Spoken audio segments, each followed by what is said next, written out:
సచివాలయ ఉద్యోగం కావాలి. సక్సెస్ చేయాలంటే సచివాలయ ఉద్యోగం కావాలి. 48,000 పిఎల్ఓలుగా పనిచేస్తున్నటువంటి సచివాలయ ఉద్యోగులు మాత్రమే ఎందుకు చేయాలి? Election commission of India 14 designation ఇస్తే 45,000 పిఎల్ఓలు ఓన్లీ సచివాలయ ఉద్యోగులకే ఎందుకు వేయాలి? ఉదయం 6:30 నుంచి రాత్రి 10 దాకా మేము పనిచేస్తే చివరికి మాకు ఇచ్చేటువంటి తిరిగేంటో తెలుసా? ఈ సచివాలయ ఉద్యోగులు రావడం వల్ల సరిగ్గా పని జరగట్లేదు. ఈ రోజుకి కూడా మీ అధికారులు టెక్నికల్ గా మీకు ప్రాబ్లం వస్తే మీరు పిలిపించి పని చేయించుకుని సచివాలయ ఉద్యోగులు మీకు బయోమెట్రిక్ వేయటం చేత కాకపోతే ఆ బయోమెట్రిక్ అప్లికేషన్ ని మీ ఫోన్ లో ఇన్స్టాల్ చేయాలంటే మీ సిస్టమ్ లో ఇన్స్టాల్ చేయాలంటే అది సచివాలయ ఉద్యోగుల కోసమే మీరు పిలుస్తున్నారని తెలుసుకోవాలి.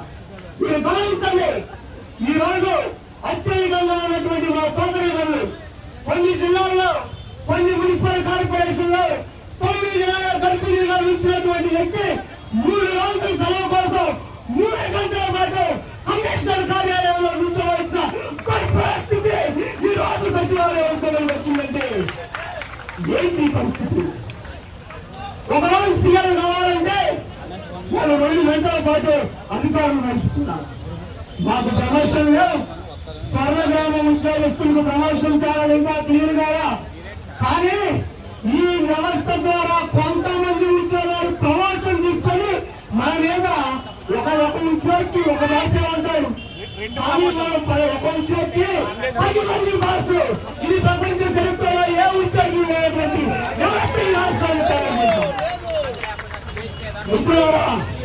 పోరాడాలి, అడగాలి, ప్రశ్నించాలి. ప్రశ్నించకపోతే ప్రశ్నించని జీవితం వ్యర్థం. మన హక్కుల కోసం మనకు న్యాయంగా రావాల్సినటువంటి ఆటోమేటిక్ అడ్వాన్స్ స్కీమ్ అందులోనే ఆటోమేటిక్ గా ఉంది. ఆటోమేటిక్ గా ఇవ్వాల్సినటువంటి మనం ఏదైతే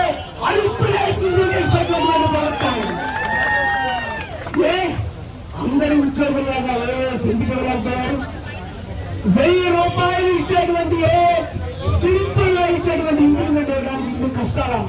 13 నెలల నుంచి అడుగుతుంటే ఇస్తాం అడిగితే తప్ప ప్రశ్నించే తప్ప ఏది రోజు తెలుసుకోవాలి.